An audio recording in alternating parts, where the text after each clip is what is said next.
इस सेशन में हम लोग complex number and quadratic equations के बारे में पढ़ेंगे। और बच्चों ये पहले ही बताया जा चुका आपको कि ये प्रिंसिपल ऑफ मैथमेटिकल इंडक्शन है, वो रिड्यूस्ड सिलेबस में आ गया है, मतलब कि वो अभी हटा दिया गया है इस बार इस टॉपिक, तो उसको अभी हम लोग नहीं लेते हैं। और अगर आगे ज़रूरत पड़ती है किसी टॉपिक में उसको यूज़ करना, उसका एप्लीकेशन हम लोग करना पड़ेगा, तब मैं उसको शॉर्ट में बता दूँगी, ठीक है। तो अभी हम लोग कॉम्प्लेक्स नंबर और क्वाड्रेटिक इक्वेशन स्टार्ट करेंगे। तो इसमें कॉम्प्लेक्स नंबर क्या होता है, इसके पहले आपको इमेजिनरी नंबर क्या होता है ये समझना पड़ेगा। और इसके बारे में आप लोग 10th क्लास में जब आपने क्वाड्रेटिक इक्वेशन पढ़ा होगा, द्विघात समीकरण, तब उसके बारे में आपने को थोड़ा सा आइडिया रहा होगा कि जिसमें जब हम लोग डिस्क्रिमिनेंट निकालते थे d = b² - 4ac, तो ये होता था कि जब d = b² - 4ac, जब ये <0 होता था, नेगेटिव आता था।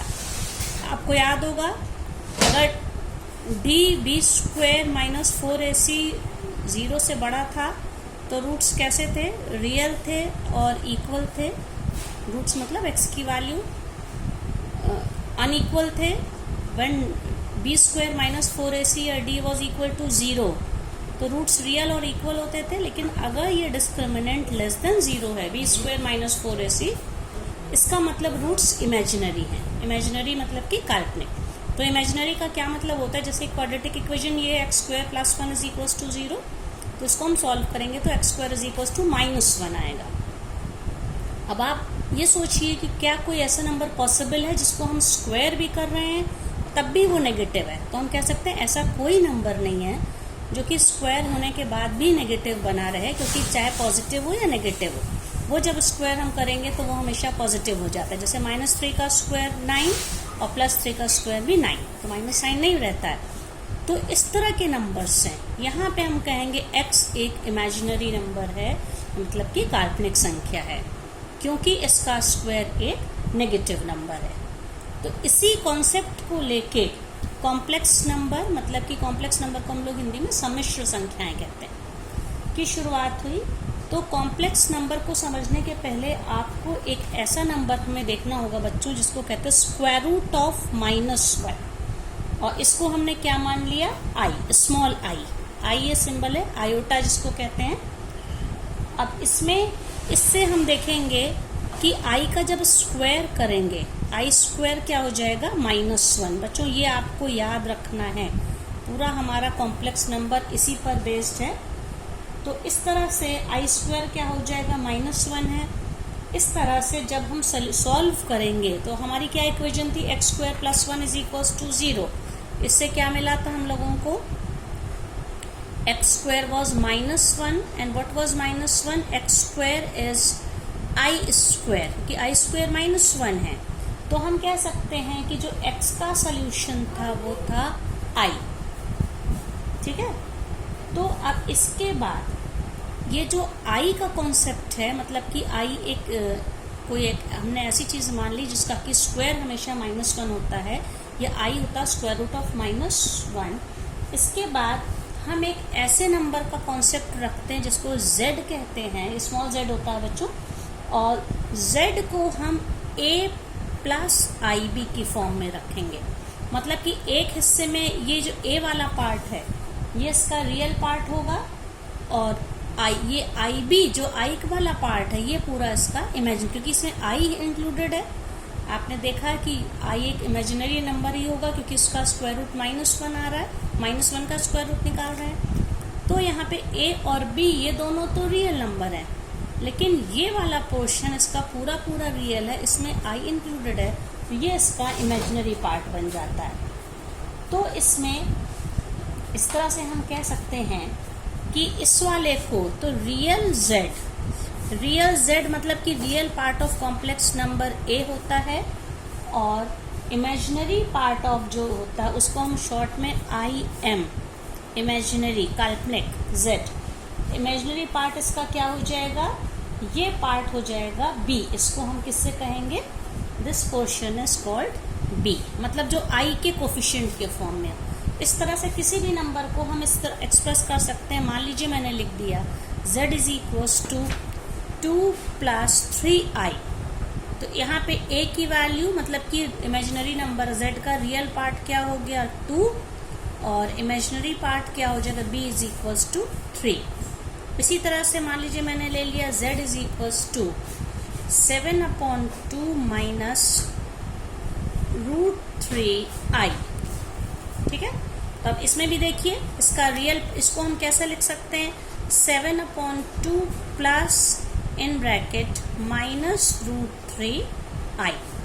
तो अब इसका रियल पार्ट क्या हो जाएगा, रियल पार्ट 7/2 और इमेजिनरी पार्ट माइनस √3। तो इस तरह से किसी भी नंबर को जब हम a प्लस IB की फॉर्म में एक्सप्रेस करें तो ये कॉम्बिनेशन होता है रियल पार्ट और इमेजिनरी पार्ट का। इमेजिनरी पार्ट का मतलब बच्चों इसमें स्मॉल i होगा। ठीक है, तो इस तरह के नंबर को हम सम्मिश्र संख्याएं या कॉम्प्लेक्स नंबर कहते हैं। अब बच्चों इस चैप्टर में हम लोग कॉम्प्लेक्स नंबर की बहुत सारी प्रॉपर्टीज पढ़ेंगे, जिसमें सबसे पहले अगर मान लीजिए दो कॉम्प्लेक्स नंबर z1 और z2 हैं। z1 क्या है a प्लस IB और z2 क्या है, z2 इसमें क्या हो जाएगा c प्लस ID। तो अगर ये दो कॉम्प्लेक्स नंबर, ये कॉमा लगा है, ठीक है, ये z1 और z2 अगर एक दूसरे के इक्वल हैं, इसका क्या मतलब हो गया a plus IB is equals to c plus ID। तो जब हम इनको इक्वेट करेंगे तो इनके रियल पार्ट्स आपस में इक्वल होंगे, that is a is equals to c, और इनके इमेजिनरी पार्ट्स भी आपस में इक्वल होंगे, तो क्या हो जाएगा b is equals to d। जैसे मैंने एक एग्जाम्पल इसका लिया हुआ है इसी पर बेस्ड, मान लीजिए if 4x plus i into 3x minus y, ये कॉम्प्लेक्स नंबर है, real part imaginary part. If this number is equals to this number 3 plus i into minus 6, जहाँ पे x और y दोनों कैसे नंबर्स हैं, रियल नंबर्स हैं, तो हमें x और y की वैल्यू निकालनी है। तो जब हमें पता है कि ये दोनों इक्वल हैं तो हम इनके रियल पार्ट्स को हम इक्वेट करेंगे। रियल पार्ट ये है विदाउट i पार्ट, तो 4x इज इक्वल्स टू 3, इसका क्या मतलब हो गया x इज इक्वल्स टू 3/4। इसी तरह से इमेजिनरी पार्ट इसका क्या है 3x minus y is equals to -6, 3x minus y. तो इससे हमें y कैसे निकले, अब हम x की वैल्यू यहाँ पे रख देंगे। x क्या हो जाएगा 3 into 3/4 minus y is equals to -6, या y क्या हो जाएगा 9/4 प्लस 6, और 9/4 प्लस 6 कितना हो जाएगा, इसको जब हम ऐड करेंगे 24 प्लस 9 दैट इज 33/4। इस तरह से अगर हमें दो दिया है, दो कॉम्प्लेक्स नंबर इक्वल हैं, तो हम उनके अननोन की वैल्यू निकाल सकते हैं। अब इसके बाद नेक्स्ट है algebra of complex numbers. Algebra of complex number में हम लोग इसमें प्रॉपर्टी सबसे पहले किसके देखेंगे, जैसे हम लोगों ने छोटे क्लासेस में नेचुरल नंबर्स या इंटीजर्स या रैशनल नंबर के लिए पढ़ा है, इसी तरह से इसमें भी हम अलजेब्रा ऑफ कॉम्प्लेक्स नंबर में सबसे पहले addition of two complex numbers लेंगे। तो आप देखिए बच्चों, जैसे इसमें दिया हुआ है, जैसे z1 है, एक कॉम्प्लेक्स नंबर z1 है और दूसरा कॉम्प्लेक्स नंबर z2 है। You see what is z1 a plus IB और z2 क्या है c प्लस ID। दो कॉम्प्लेक्स नंबर हैं, तो इसका जो सम है that is z1 plus z2। ये कैसे डिफाइंड होगा, देखिए अब इनको ऐड करेंगे। अगर हम z1 है, दोनों के रियल पार्ट्स क्या हो जाएंगे, जब ऐड करेंगे तो इनके रियल पार्ट्स को भी हम ऐड करेंगे। a and c are real parts, तो a प्लस c पूरे इस एडिशन z1 प्लस z2 का रियल पार्ट हो गया, और इमेजिनरी पार्ट क्या हो जाएगा b and d। So i common ले लिया, b प्लस d। तो इस तरह से ये पूरा z1 प्लस z2 फिर से a प्लस IB के फॉर्म में आ गया, some number plus i into some number. फिर से ये कॉम्प्लेक्स नंबर आ गया, तो हम कह सकते हैं दो नंबर्स का सम भी एक कॉम्प्लेक्स नंबर होता है। जैसे मान लीजिए इसका एग्जाम्पल हम ले सकते हैं, अगर z1 है 2 प्लस 3i और z2 है 7 प्लस 2i, तो z1 प्लस z2 क्या होगा 2 plus 3i plus 7 plus 2i। तो इसके रियल पार्ट्स को कलेक्ट करिए और i को कॉमन लेके 3i plus 2i that is 3 plus 3 plus 2i, तो क्या हो जाएगा ये 9 प्लस 5i। तो दो कॉम्प्लेक्स नंबर का एडिशन भी एक कॉम्प्लेक्स नंबर होता है। ठीक है, तो ये जो प्रॉपर्टीज हैं जिसमें सबसे पहले है क्लोजर लॉ, जिसको निरसन नियम कहते हैं। आप लोगों ने छोटे क्लासेस में पढ़ा होगा कि दो कॉम्प्लेक्स नंबर का एडिशन भी एक कॉम्प्लेक्स नंबर होता है। इसके बाद कॉम्यूटेटिव लॉ को ये फॉलो करते हैं। कॉम्यूटेटिव लॉ क्या होता है, इसको हम लोग एग्जाम्पल से समझ भी सकते हैं। ठीक है बच्चों, ये देखिए ये है commutative Z1 plus Z2 is equal to Z2 plus Z1। इसको हम अपने मन से कोई भी एग्जाम्पल लेके अगर हम उनको ऑर्डर को इंटरचेंज कर देंगे तो ऐड करने पे वही होगा। एसोसिएटिव लॉ क्या होता है कि कोई भी तीन कॉम्प्लेक्स नंबर अगर हमने लिए हैं, for any three complex number Z1, Z2 and Z3, अगर हम तीनों को ऐड करें तो पहले Z1 और Z2 को ऐड करके फिर उसमें Z3 को ऐड करें, या Z2 और Z3 को ऐड करके फिर Z1 को ऐड करें, दोनों में आंसर सेम आएगा। जैसे देखिए यहाँ पे ये Z1 है, ठीक है, ये Z1 मैंने लिया, ये Z2 लिया और तीसरा मैं Z3 ले लेती हूँ। मान लीजिए Z3 है 3 प्लस 4i। ठीक है, तो हम इसमें हमें कौन सी प्रॉपर्टी देखनी है, एसोसिएटिव लॉ देखना है। एसोसिएटिव लॉ को क्या कहते हैं हिंदी में, साहचर्य नियम। मतलब इसका क्या है, Z1 plus Z2 plus Z3, इधर भी लिखा Z1 plus Z2 plus Z3, इधर भी लिखा। तो यहाँ पे हम ब्रैकेट Z1 और Z2 के बीच लगाएंगे और इधर ब्रैकेट हम Z2 और Z3 के बीच में।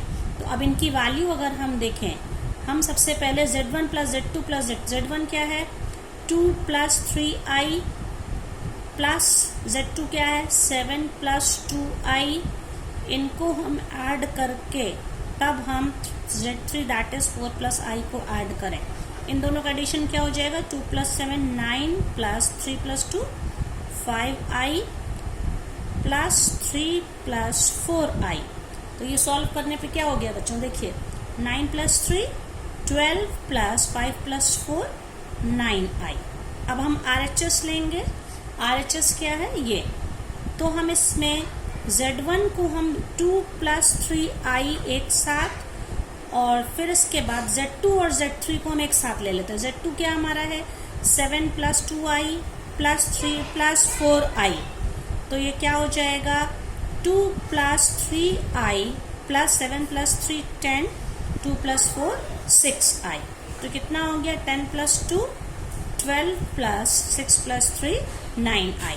तो आप देखिए LHS is equals to RHS। मतलब कि तीन कॉम्प्लेक्स नंबर्स ये एसोसिएटिव लॉ को फॉलो करते हैं, इनको किसी भी ऑर्डर में जोड़ा जाए हमेशा इनका सम सेम होता है। फिर इसके बाद एग्जिस्टेंस ऑफ एडिटिव आइडेंटिटी। एक ऐसा कॉम्प्लेक्स नंबर एग्जिस्ट करता है जिसको किसी भी कॉम्प्लेक्स नंबर में ऐड करने पर कॉम्प्लेक्स नंबर की वैल्यू नहीं चेंज होती है।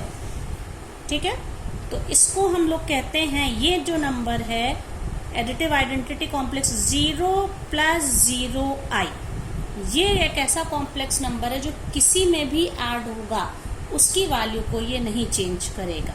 ठीक है, तो क्योंकि आप रियल पार्ट में भी 0 ऐड होगा और इमेजिनरी पार्ट में भी 0 ऐड होगा। अब इसके बाद है एग्जिस्टेंस ऑफ एडिटिव इनवर्स।